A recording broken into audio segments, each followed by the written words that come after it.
Ngayon, let's witness the brilliance and skills of our participants in a very relevant issue that continues to be discussed in our society, which is death penalty. So, with much pleasure, let me introduce our excellent debaters. From the side of favor of death penalty, we have Mr. Lidiar. Please let me introduce yourself and say your thoughts about death penalty. Good day everyone, I am Daniel Lidiar, first year college. So, as a favor of death penalty, it's a role in ensuring the justice deterring crime. The concept of retributive justice rooted in the word of Anwarai, meaning it signifies the punishment for a wrongdoing should be proportional to the crime committed. Often implying the return equal harm, essentially it means that the someone is harmed, they should be punished in the way that matches the harm they inflicted. The death penalty is seen as a proportional response to the most egregious offenses such as murder and rape. And according to a study by Professor Cass R. Parasustain and Adrian Bermude, published in the Stanford Law Review, there is substantial empirical evidence suggesting that capital punishment deters violent crimes, thereby protecting potential victims and maintaining public safety. Thank you, Mr. Lidiar. So, next, Ms. Yano. Good day everyone, I'm Dick Tihano, first year college. Agree ako sa death penalty dahil para sa akin, kailangan na talaga ipatupad ng death penalty. Siyempre, dapat din na pasuloy ng agad ang judicial system natin para magkaroon ng mabilis pantay at malinis na paglilinis sa mga krimen. Kung sinasabi ng iba na nabigyan ng isa pang pagkakataon ang mga kriminal na mabuhay, bakit? Binigyan ba nila ng pagkakataon mabuhay ang mga tao pinatay nila ng parakawa? Okay, thank you. Let's have Ms. Mabolo. Say your thoughts about death penalty. Good day everyone, I am Romy Mabolo at ako at ang mga kasama ay sumasakaling na maibalik ang death penalty sa Pilipinas. Dahil sa ating panahon ngayon, napakarami ng krimen ang ginagawa dito ng mga karumal-dumal. Isa na lamang dito, ang pagpatay at pagkagahasa sa mga murang edad na lang. Karamihan sa mga kriminal ngayon ay hindi na natatakot sa ating bansa, sa ating batas. Dahil sa babaw ng pakarusahan ay pinapagaw sa kanila. At pag sila ay nakalabas na, ito ay paulit-ulit na naman nilang gagawin. Kaya dapat lamang may balik ang death penalty sa Pilipinas. Sabi nga nila, buhay ang kinuha, buhay din ang matuloy. Thank you. Last but not the least, we have Mr. Napilis. Hello everyone, ako si Leon Angelo Pinapilis. At kami ay pabor sa muling pagbabalik ng death penalty sa ating bansa. Sa ating bansa dahil mas umataas, mas dumadami ang crime rates sa Pilipinas. Unang-una dapat pagpupusan ng pansin ng ating batas sa death penalty ay ang mga taong nakagawa ng these crimes. Ang mga tao ito ay patuloy na makagawa ng karumal-dumal na krimen dahil sila ay walang takot at alam nila na sa kulungan ng bansang ito. Isa pa, malaya ang mga dayuhan ng mga gawa ng krimen tulad ng pagbebenta o pagsusupply ng droga sa ating bansa. Dahil hindi sila natatakot at alam nila na wala tayong batas na death penalty sa Pilipinas. Thank you for sharing your thoughts or ideas. And from the side of against the death penalty, let's have Mr. Guerrero. Please say your thoughts about the death penalty. I'm Ian Guerrero, disagree with the implementation of the death penalty because the reversibility of the death penalty is a major concern. mistakes in the justice system, such as wrongful conviction, can be corrected for those who are in prison, but not who have been executed. Some argue that the death penalty doesn't bring genuine closure because healing to victims' families, and that is may even prolong their sufferings. The death penalty is often seen as more expensive than life imprisonment due to the extensive appeals process and costs associated therefrom. Thank you.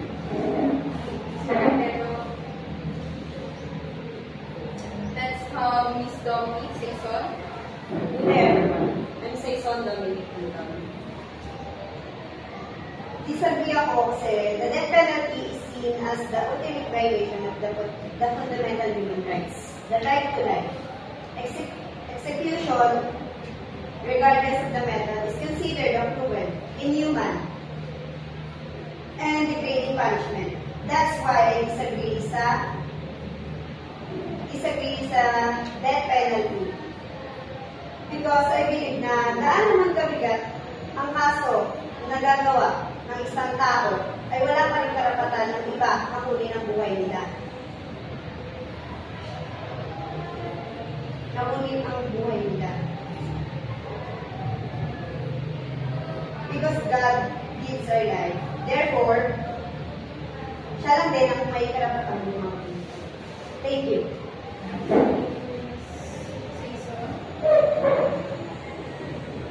Last but not the least, we have Miss Virial. You say your idea, or share your idea rather. I'm for a proponent. I disagree about the penalty because if killing is wrong, then it should not be used as a form of punishment. Dahil pwede naman silang bigyan ng chance para makapagbago at ayusin ang kanyang sarili. Hindi pwede patayin agad ang isang tao dahil pareho lang tayo binigyan ng pantay-pantay na buwang. Kung ang Panginoon nga kaya mapatawad, tayo makaya na tao na. Thank you. Thank you for sharing your idea, Ms. Virial. So, let's look forward to a lively and meaningful discussion for our debates. Once again, welcome to our debates about death penalty. Thank you. So let's go to our next battle, which is rebuttals. In each group have 5 minutes to explain their argument to give or arguments. Let's start with the affirmative group. You have 5 minutes. Start. Now.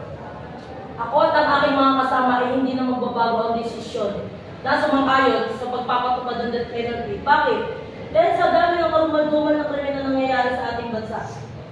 Sa tingin nyo, tayo ay maglalakas loob pa na palabas-labas dyan sa labas. Hindi natin kilala ang mga nasa isip ng mga tao kung sila ba ay matinong mag-isip o bigla na lang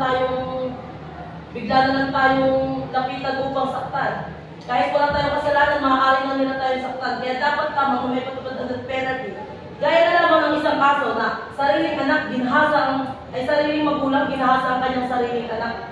Kayo, sa tingin nyo, dapat ba napatawarin ang mga ganong tao?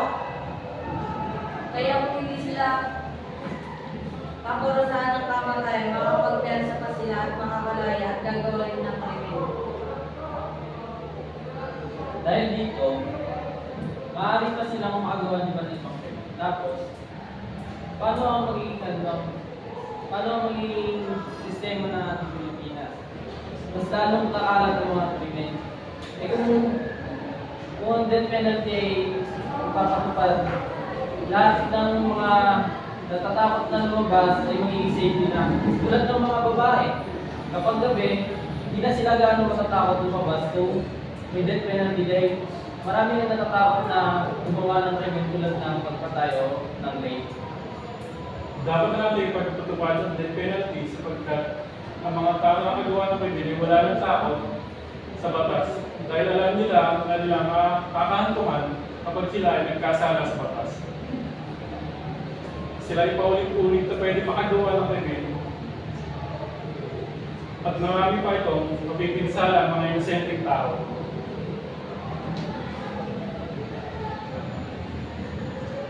hindi natin masasabi na pag napiyansa na yung isang tao na nagkasala, hindi na siya pwede magbago.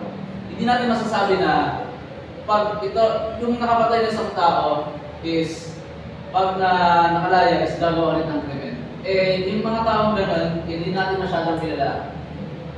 Pwedeng nagkamali siya, pero hindi natin siya pwedeng husgahan na gagawa ulit siya ng kamalian sa ating kapatao. At saka, bakit kailangan death penalty? Yun ba yung solusyon para masagpulan ng krimen at ng mga kriminal sa Pilipinas? Di ba pwede namang ikulong sila? Pwede din sila magbagong buhay, kagaya ng sinabi ni Ian. Na paglabas nila, hindi naman lahat ng tao na nakakalaya is gagawa ulit ng masama. At saka paano naman yung mga napagbibintangan lang? Paano yung justisya nila? Paano pag namatay sila? Saan sila kukuha ng justisya? Sino magbibigay sa kanila nun? Paano yung second chance? Hindi ka naman matatakot kung ikay walang kasalanan eh. Bakit?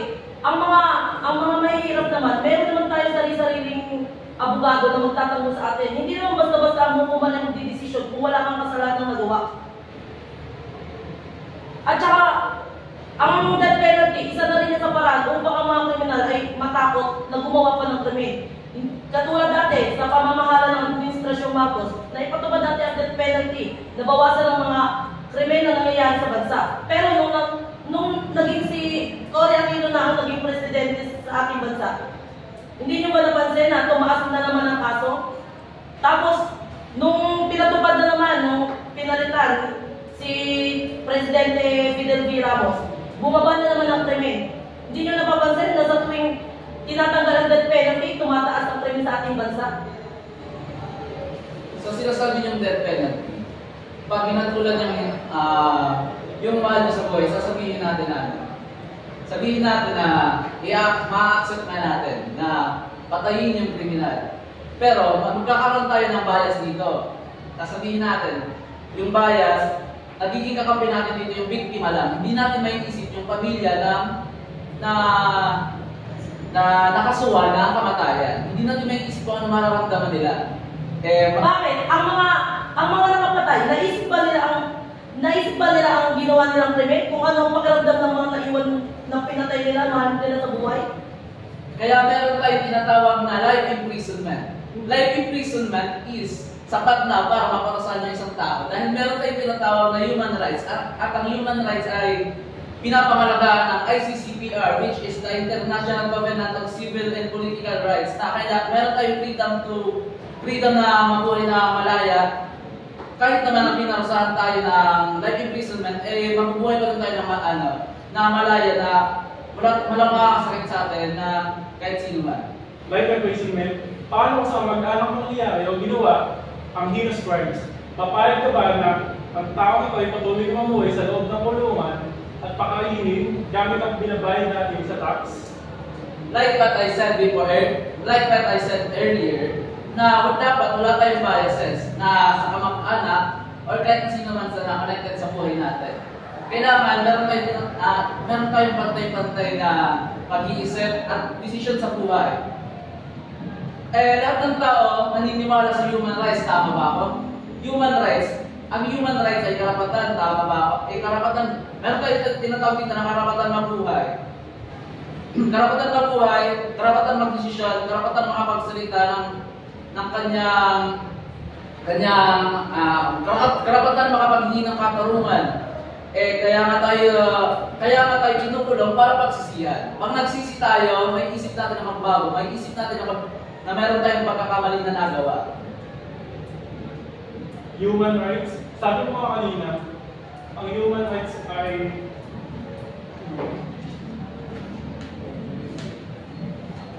human rights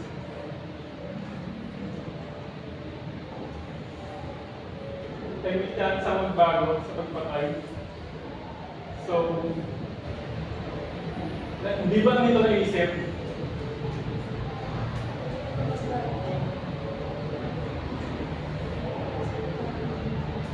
ba dito naisip na wala na siyang karapatan bago siya umatay? Wala na siyang human rights kung siya ay kumitay na buhay. Kaya dapat na siyang patawan ng death penalty. Kaya kami sinasabi tayo, mata sa mata, pangit sa pangit, buhay para sa buhay. 42 seconds. Sabi niyo rin man bago ang isang kabilanggo. Kung paglabas nito gagawa pa rin siya ng krimen. Hindi naman sa sinasabi natin lahat ibang magbabago. Yung iba rin naman, makagawa pa rin ng pagkakamali. Kasi di nila naisip kung ano pa ang kanilang ginagawa. Kasi kung walang death penalty, isipin nila, paglabas nila ng kulungan, pwede pa rin silang gumawa ng kamalian sa kanilang nasasakupan. Tulad ng pagpatay. Let's go to the next group, which is negative group. Your time is up. Hindi lahat ng kamalian na gawa ng tao ang sagot ay kamatayan.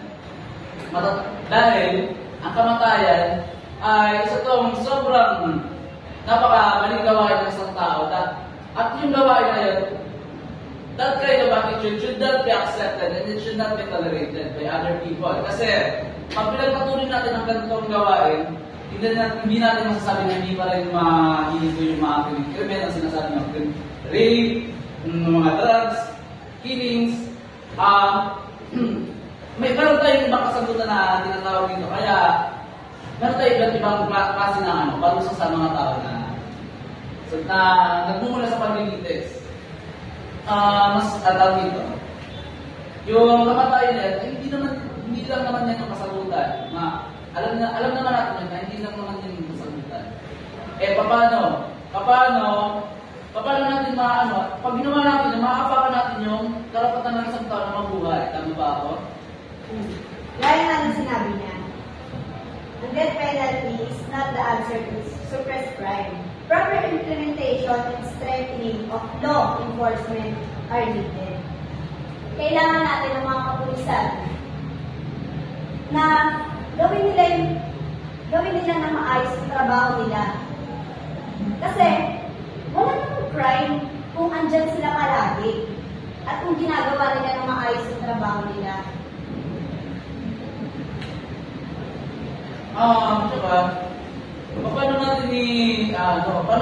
Paano matatanggap ng ibang pamilya na like gano'n na kung saan sila ng kamatayan, ang inisip lang kasi ng mga na nag-aarbi sa death penalty is yung side lang talaga ng biktima, hindi yung ng biktima. Isipin din natin yung pamilya ng biktima.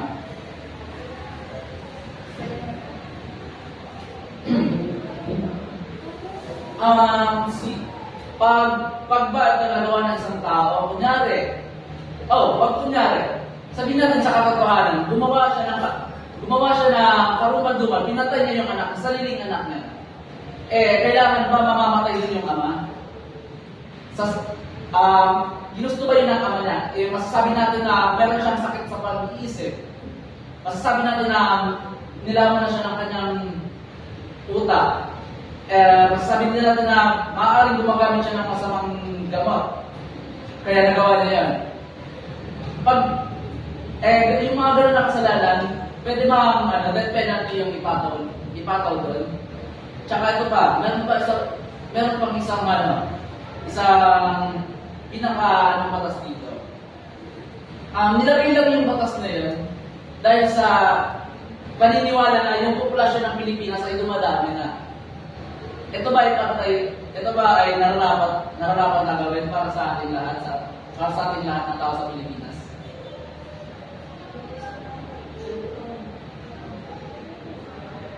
Paano? Pahingi ako ng opinion nyo para masagot ko yung opinion nyo dahil makakapag-agree kayo sa death penalty. Saka ito, matatama ba ng isang pagkakamali ang isang pang pagkakamali? Di ba hindi? So bakit papatay ka ulit? At saka di ba sinasabi, na marunong kayo magpatawad o magpakumbaba. Nasaan yung pagpapakumbaba doon kung idadaan nyo sa ganyan, sa patayan? Kung ikaw ang lumagay sa sitwasyon ng mga biktima, ilagay mo ang iyong sarili sa sitwasyon, magagawa mo pa bang magpatawad? Yes, kasi ito yung nasa Biblia, sinasabi.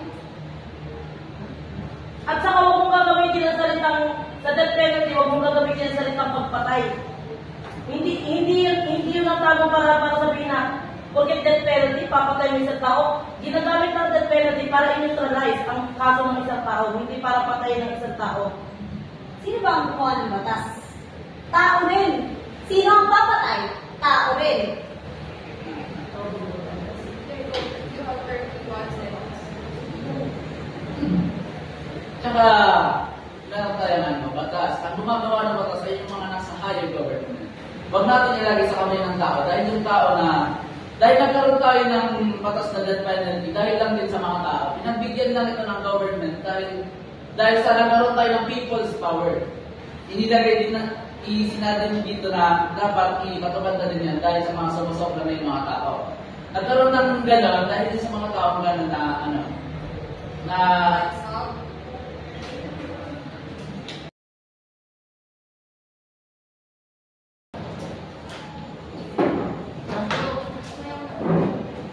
Overall, we therefore conclude that death penalty is just a punishment for those who commit heinous crimes, ensuring that the punishment fits the crime. It is also deters potential criminals from committing violent acts. It is also can be seen as a way to permanently remove dangerous individuals from society. That would be all. Thank you. In our conclusion, we strongly oppose the death penalty because we believe in sanctity of life, which is kabatalan ng buhay.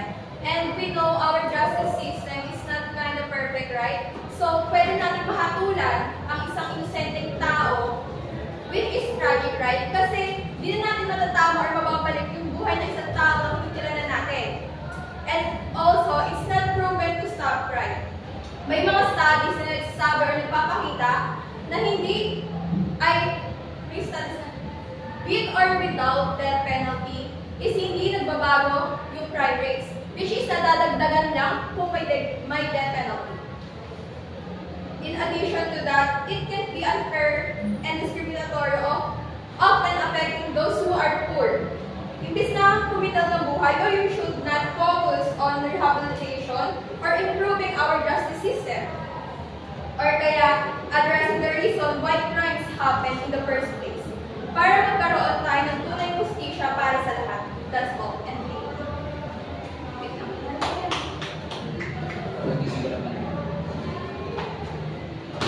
It seems we have different fundamental perspective on this. And while I appreciate you sharing your thoughts, I think we might have to agree to disagree on this particular issue. Thank you for the discussion, debaters.